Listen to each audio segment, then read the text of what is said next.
గతసంగస్య ముక్తస్య జ్ఞానావస్థ చేతసః యజ్ఞయాచారతః కర్మ సమగ్రం ప్రవలీయతే.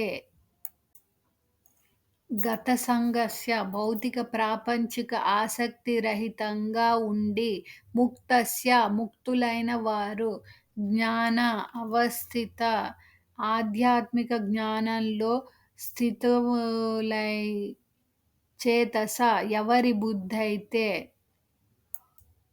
యజ్ఞాయ భగవదర్పితముగా ఆచారతః ఆచరిస్తూ కర్మ పని సమగ్ర సంపూర్ణముగా ప్రవలీయతే విముక్తి పొందుతారు.